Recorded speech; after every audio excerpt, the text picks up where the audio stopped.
Miracle English Language and Literature Institute. I'm Professor Abha Sharma, and here we are doing videos on literary theory. Today we are going to discuss postmodernism. Let's begin. What did the moderns do? After the First World War, they were broken. Their hearts were broken. Their images were lost, and they tried to assimilate the same. They tried to experiment with some new things, irony, paradox, and many other internal features of writing. But they failed. They could not, because the Second World War happened. And what happened? Postmoderns came up. They took those broken pieces and played with them and further broke them into smaller pieces. That means the moderns cried over when their toy was broken. They lamented. And what did the postmoderns do?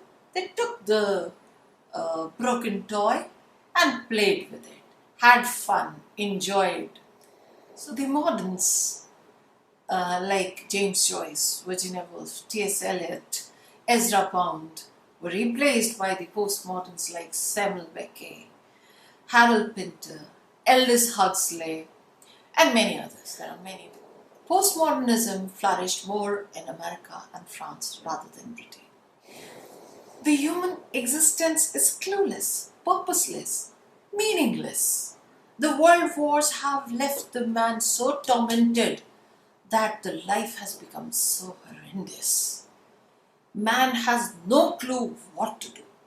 That's why Samuel Beckett's work, Waiting for Godot, tells us that man has literally nothing to do.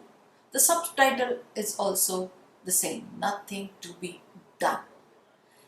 The characters in the play, they waste away their time in doing literally nothing. They rebuke each other, they slap each other, they discuss topics which are not at all coherent. Therefore, the present life also resembles in the same manner. We don't have anything to do. We are so incoherent to the events of nature that the postmoderns thought of expressing in the same manner. The chaotic world should be expressed in the chaotic manner. The existence of man was in question. So, Albert Camus, in his work, Myth of Sisyphus in 1942, questioned the existence of man. Again, nobody knows where the man comes from and where does he go after death. The spirit, is there any spirit in him which is eternal? Nobody knows. The actions were repetitive. There was verbal irony. There was dismissal of realism. There was parody in the work. Postmodern text was against any endorsement. Harold Pinter, James Jeanette, Ionesco, and many other German and French writers came up with completely absurd writing based on the existence of man. There was a German writer, Frank Kafka. He did not write full-length novels, he wrote novellas. And one of his novella, Metamorphosis, gives an account of a man that he wakes up one morning to find himself to be changed into a very weird kind of an insect, a caterpillar. Imagine, he talks to there, he has the dialogues, he is unable to express himself, he cannot open the door because he's changed into a caterpillar kind of an insect. And the people outside are having some conversation and he's trying to reply but he cannot, and all the things are going on in the mind. And there is another novella which is called Trial. A man who is totally innocent is taken in under a crime and is executed. So the world is full of such things where there is no justice. There is no moral left. There was another French philosopher, Jean-Paul Sartre. He refused to take the Nobel Prize, and he was more of a socialist. He gave some positive image to the existentialist theory of man. Another Frenchman, Jean Baudrillard, talked about simulations, and these simulations brought up inverted images, abused conventions, and absurd paradoxes. And thus came Salman Rushdie's Midnight's Children, Grunter Gratz, The Tin Drum, and Gabriel Garcia Marquez' 100 Years of Solitude. Another theory related to postmodernism is Surrealism, which was first given by André Breton in Paris in 1924. It is a theory, it is a new concept in art and literature. He was a French critic and writer, and he talked about that the world should be represented as real, surreal. That is, automatism should be there. Whatever comes in the mind should be jotted down without any manipulations. Nothing should be added or subtracted. The words as they come should be written down.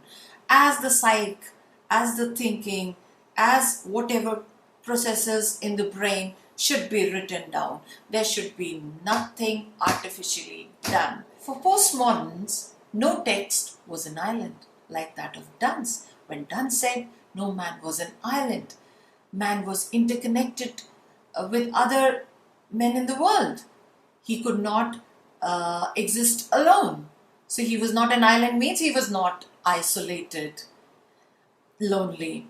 And same way, you cannot say that texts were also isolated. No, they had intratextuality between different texts. And that is denoted by allegory, by symbols, by metaphors, by allusions, by so many other things. You have text in text sometimes. You quote from other texts and write it down. Julia Kristeva in 1966 talked about intratextuality. She pointed out two things. There are two relations of every text. The relation between the author and the reader, and the relation between the text to the other text. The reader and the writer, they communicate with the thoughts they have for each other. One of the major characteristics of postmodern writers was metafiction. They made the reader aware that he was reading a work on fiction, not something on reality. In the past, the writers were making their work as near to reality by suspension of disbelief. Here it was totally opposite to it, and they said that whatever they were reading was unreal, and this was a paradox. Whatever they said was totally different from whatever they did. So, and one more thing was there, they tried to retell the old tales again and again, because nothing in this world is new. So, like Jean Driss in her book Wide Sargasso Sea, she made a prequel to Charlotte Bronte's Jane Eyre. She talked about Bertha, the mad woman in the attic. So, similarly, J.M. Coetzee, in his work Foe, retold Daniel Defoe's Robinson Crusoe, the castaway story. So these writers and many other writers, they based their fictional work on the works of the past writers. The postmodern novels were full of verbal irony and sarcasm. For example, you can see in this book, Catch-22 by Joseph Heller. This became a blockbuster. I've marked so many lines in this. They're so beautiful. I just cannot read in this 10-minute video, but they are just beautiful. You find the irony and the humor, sarcasm on the postmodern world. We can conclude by saying that this world is multidimensional. Nothing is original in this world. The images appear again and again, and they are all hackneyed copies of copy. So, we cannot imagine something new coming out of this world. Nothing can remain in solitude, and therefore the existence has become absurd. So play on with whatever you are left with. Do not cry, do not lament for the broken images.